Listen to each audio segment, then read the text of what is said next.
কারোর অপরাধে গ্রেফতার হতে চলেছে সমন্বয়ক হাসনাত আব্দুল্লাহ। হাসনাত আব্দুল্লাহ যে বক্তব্য দিয়েছেন, এই বক্তব্যকে আমরা যদি একটু বিশ্লেষণ করি, তাহলে এটার দায়ভার বা বিচারের মুখোমুখি আমাদের সেনাপ্রধানকে কি আসলে করার ইঙ্গিত দিলেন? রাইফেলটির মালিক হচ্ছে হাসনাত আব্দুল্লাহ।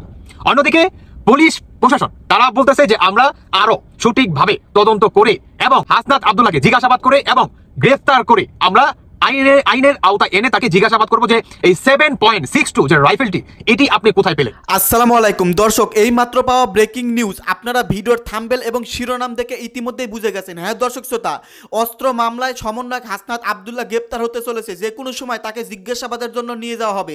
দর্শক, আজকের এই ভিডিওটি অত্যন্ত গুরুত্বপূর্ণ, আপনারা ভিডিওটি সম্পূর্ণ দেখবেন। বেশি দেরি করব না, আমরা ভিডিওতে চলে যাই, আপনারা ভিডিওটি দেখতে থাকুন। বর্তমান সরকারের যারা সমালোচক আছেন, তাদের সমালোচনার কয়েকজন গুরুত্বপূর্ণ টার্গেটেড যারা মানুষ, তাদের মধ্যে আমাদের বর্তমান সেনাপ্রধান কিন্তু একজন। অনলাইন যারা কিং আছেন, এর পাশাপাশি বাংলাদেশের রাজনীতিতে এই মুহূর্তে যারা নতুন একটা ডাইমেনশন আনতে যাচ্ছে, মানে বৈষম্যবিরোধী ছাত্র আন্দোলনের সমন্বয়কদের মধ্যেও কিন্তু এই বিষয়গুলো আলোচনা সমালোচনার মধ্যে জায়গা পাচ্ছে। 5ই আগস্ট বাংলাদেশ সরকারের পতনের পর, মানে আওয়ামী লীগ সরকারের পতনের পর, বাংলাদেশের অনেক মানুষ যারা আওয়ামী লীগ সরকারকে প্রত্যক্ষ পরোক্ষভাবে এই ক্ষমতায় কি বলা হয় যে ধরেন ভোটারবিহীন একটা সরকার ব্যবস্থা সিস্টেম চালু রাখার জন্য বা বিভিন্ন মানুষকে গুম খুন হত্যা এই সকল ঘটনায় অথবা বড় ধরনের লুটপাটের ঘটনায় জড়িত ছিল, তারা কিন্তু সবাই বাংলাদেশ ছেড়ে যেতে পারেনি। তো পরবর্তী সময় আমরা তৎকালীন প্রেক্ষাপটে হঠাৎ করে শুনলাম যে আমাদের সেনাপ্রধান একটা বক্তব্য দিয়েছিলেন যে সেনাবাহিনীর হেফাজতে বিভিন্ন ক্যান্টনমেন্টে 600-র উপরে গুরুত্বপূর্ণ ব্যক্তিরা আশ্রয় নিয়েছেন। এখন ওই মানুষগুলো আসলে কোথায়?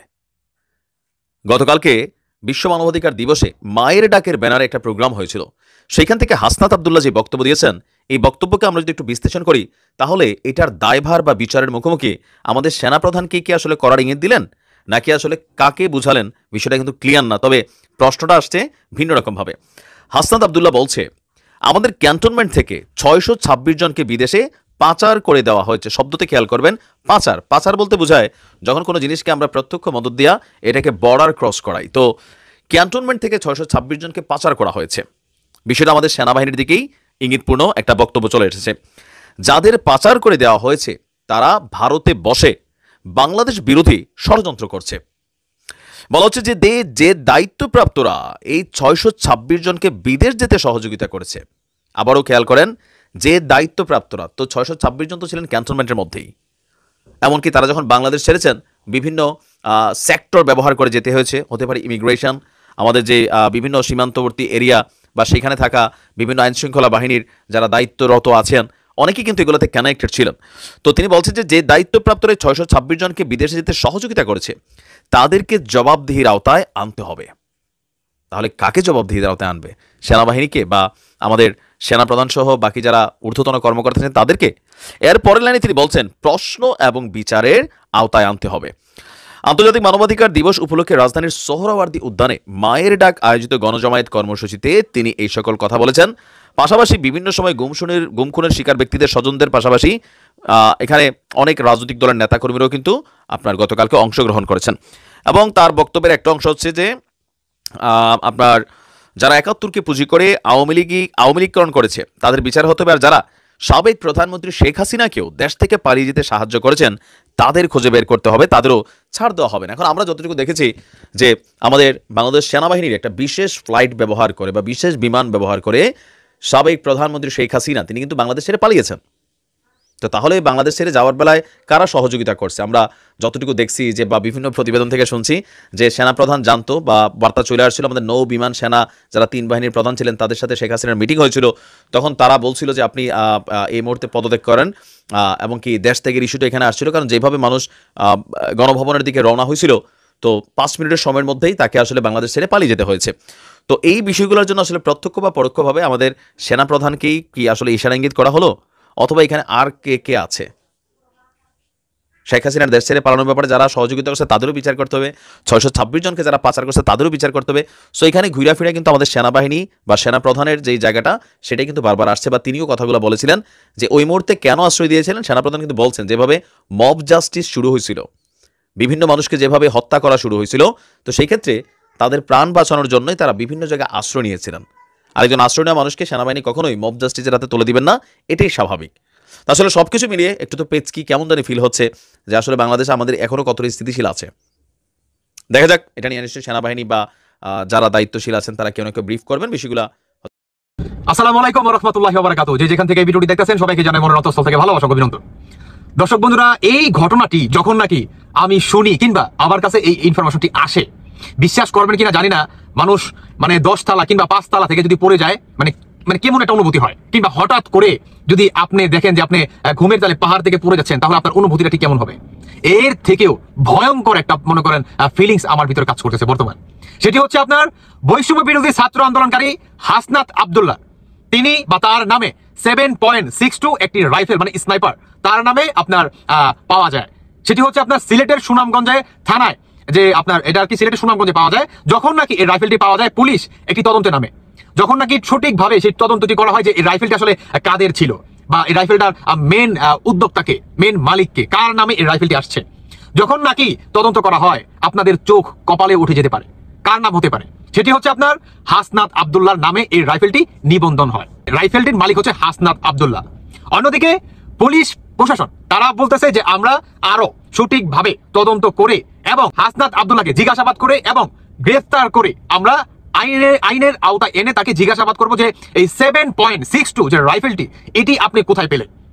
আমাদের বাংলাদেশের পুলিশ প্রশাসন কিংবা আদার্স যে বাহিনী আছে, কোনো বাহিনীতেই এই 7.62 যে রাইফেলটি বা স্নাইপার আমাদের বাংলাদেশে নাই, কোনো বাহিনীতে নেই। মানে টোটালি আমাদের বাংলাদেশে এই 7.62 যে রাইফেলটি আছে আমাদের বাংলাদেশে নাই। তাহলে এই রাইফেলটি কোথা থেকে আসলো? এই রাইফেলটির মূল উদ্যোক্তাকে বা এই রাইফেলটি আসলে কোথায় থেকে আমদানি করলো? এই রাইফেলটি হচ্ছে আপনার পাকিস্তানের। আপনি ভাবতে পারেন এই রাইফেলটি মানে পাকিস্তান থেকে আসছে। কবে থেকে? যখন নাকি আপনার জবে থেকে আপনার কোঠা আন্দোলন শুরু হয়, তবে থেকে এই ধরনের রাইফেল আপনার 3 থেকে 4টা রাইফেল পাওয়া যায় সুনামগঞ্জে। বর্তমান এখন পর্যন্ত এই রাইফেলটি আছে মানে আপনার থানায়, পুলিশের কাছে। তো আমার প্রশ্ন, পুলিশ যে বললো যে হাসনাতকে গ্রেফতার করে কিংবা আইনের আওতায় এনে তাকে জিজ্ঞাসাবাদ করা হবে অ্যারেস্ট করে, তবে হাসনাত যে গতকালকে দিব্যি ভাষণ দিয়ে গেল বড় বড় গলায়, এইটা সেইটা, কই পুলিশ কি কোনো কাজ করতে পারছে? বা পুলিশ যে বললো আইনের সহায়তা নিয়ে তাদেরকে গ্রেফতার করবে, এটা কি পারবে? পুলিশের কি এত সাহস আছে? পুলিশ কি এত বড় দুঃসাহস দেখাতে পারবে? এই না, পুলিশ যদি মনে করেন অ্যারেস্ট করতে যায় কিংবা জিজ্ঞাসাবাদও যদি করতে যায়, তাহলে কি হবে জানেন? পুলিশকেই মনে করেন গায়েব করে দেবো যে পুলিশ তুমি বলে হাসিনার দালাল, হাসিনার স্বৈরাচারের এইটা সেটা, মানে একটা আপনার বড় শহর একটা মনে করেন ট্যাগ লাগাই দেবো আপনার পাশার ভিতরে। সত্যি কথা। অন্যদিকে আমি যে বললাম যে আমি যে ভিডিওটি করতেছি আমি নাও থাকতে পারি, কেন বললাম? সেটি হচ্ছে আপনার তথ্য বাবা আপনার জুনায়েদ ইসলাম পলক না, যে নাকি জুনায়েদ আহমেদের পলকের ভূমিকা পালন করতেছেন নাহিদ ইসলাম, তিনি বর্তমান আপনি অবাক হয়ে যাবেন, এত বড় একটা তথ্য আমাদের বাংলাদেশের জনগণ এখন পর্যন্ত মিসিং। মানে কেউ জানেই না যে 7.62 যে রাইফেলটি, যেটি নাকি আমাদের বাংলাদেশের মানে কোনো বাহিনীর কাছেই নাই, ইভেন কি কারো কাছে নাই বলতেই চলে, এই রাইফেলটি কিভাবে এই বৈষম্য বিরোধী ছাত্র আন্দোলনকারী সমন্বয়ক হাসনাত আব্দুল্লাহর হাতে এলো, বা এর নামে এই রাইফেলটি কিভাবে নিবন্ধন হলো, কোন ওয়েতে? আমার প্রশ্ন, এই প্রশ্নটি কে করছে? শুধু এটাই না, কোনো মিডিয়া এটা প্রচারণা করে নাই, বা যদি করেও থাকে সেই সাহস তো নাই। এই যে আমরা যে বর্তমানে এটা প্রচার করতেছি, এমন আছে মনে করেন আমাদের ভিডিও মনে এটা গায়েব হয়ে যেতে পারে, কারণ তথ্য বাবা গায়েব করে ফেলায়। আপনি যদি তাদের নামে ওই ধরনের কোনো মানে সঠিক ইনফরমেশন দিয়ে তাদের নামে কিছু বলেন, তাহলে ওইটা গায়েব হয়ে যাবে, যেটাতে নাকি তাদের বড় একটা সমস্যা হতে পারে, বা মানুষের কাছে তিনি কাল হয়ে যেতে পারে। ওই ধরনের কোনো তথ্য পেলে তথ্য বাবা গায়েব করে ফেলায় ফু দিয়া। তো আমার প্রশ্ন আরেকটি, সেটি হচ্ছে মানে থেকেই যায়, মানে একটু মনে খাটকা লাগতেছে আর কি, আপনি যদি একটু প্রকাশ করি। যখন নাকি আন্দোলন শুরু হয় সাদে থেকে কিংবা অমুক টাওয়ার থেকে, সেখান থেকে শোনা যায় যে স্নাইপিং করে হত্যা করা হয়। তো ভাই, বাংলাদেশের মানুষ আমরা কিন্তু বলছিলাম যে এত হত্যা হইলো, এই যে এত বুলেট খাইলো, এগুলাকে পোস্টমর্টম করা হয়েছে, সবই ঠিক আছে, কিন্তু ইনকোয়ারি কি ভালোভাবে করছে যে এই বুলেটটা আমাদের বাংলাদেশে আছে কিনা, বা কোন রাইফেল থেকে এই বুলেটটি বের হলো? হ্যাঁ, এটা কি এখন পর্যন্ত ইনকোয়ারি করছে? আমাদের বাংলাদেশের প্রতিটি মানুষ কিন্তু আমরা বলছি যে ইনকোয়ারি করো, তদন্ত কমিশন আছে, তদন্ত করো ভালোভাবে। ইভেন কি আমেরিকা পর্যন্ত বলে যে এটাকে সঠিকভাবে তদন্ত করা হবে, যে এতগুলা যে বুলেট ছড়া হলো এগুলো কোথায় থেকে আসলো। এই সমন্বয়কারীরা কিংবা উপদেষ্টারা এখন পর্যন্ত এটাকে সঠিক তদন্তের মাধ্যমে আনতেই পারেনি, কারণ আনে নাই, মানে পারে না এটা ভুল কথা, কারণ তারা চাইলেই পারতো, কিন্তু আনে নাই। রিজন কি? আনলেই তারা ধরা খেয়ে যাবে। ওই যে 7.62 যে রাইফেলটি, সেই রাইফেলটি নাকি আমাদের বাংলাদেশে কোনো বাহিনী ইউজ করে না, আনএভেলেবেল আমাদের বাংলাদেশে নাই। আনএভেলেবেল কি? নাই, টোটালি নাই। তাহলে ভাই আপনি ভাবতে পারেন এরা কারা? মানে আমার মনে সন্দেহ হচ্ছে যে স্নাইপিং করা হয়েছে, এটা তো প্ল্যান মোতাবেক। আমি আপনাদের কিন্তু দেখাইছি যে আবু সাইদকে তারা নিজের প্ল্যান মোতাবেক তারা হত্যা করছে, আমি কিন্তু একটা ভিডিওতে কিন্তু দেখাইছি। এখন আস্তে আস্তে সবই বের হচ্ছে। আমি জানি না তথ্য বাবা নাকি আবার ফু দিয়ে আমার এই ভিডিওটা আবার উড়াই দেয়, আমি জানি না। দর্শক বন্ধুরা, আমার মনে হলো যে এত বড় একটা বিষয় বাংলাদেশের কোনো মিডিয়া আসলে প্রচার করার প্রয়োজন মনে করতেছে না, কিংবা তারাও দালাল হয়ে গেছে। কিন্তু আমার মনে হয় যে বাংলাদেশের মানুষের এদের রূপটা কিংবা আসল চেহারাটা জানাটা অত্যন্ত প্রয়োজন। যে সিলেটের সুনামগঞ্জে এই হাসনাতের নামে মামলা হয় এবং পুলিশ নিজের মুখে বলে যে হাসনাতকে গ্রেফতার করে আমরা জিজ্ঞাসাবাদ করবো, বা এই রাইফেলটি আপনি কোথায় পেলেন, এটা তো আমাদের বাংলাদেশে কোনো বাহিনী কিংবা কোনো প্রশাসন ইউজ করে না। 7.62 এটি আপনার পাকিস্তানের পুলিশ বিশেষ কোনো প্রয়োজনে বা বিশেষ কোনো আপনার অভিযানে কিংবা গেলে তারা মানে মিশনে গেলে তারা এটা ইউজ করে থাকে। এটা হাসনাত আব্দুল্লাহর হাতে কিভাবে এলো আমার প্রশ্ন।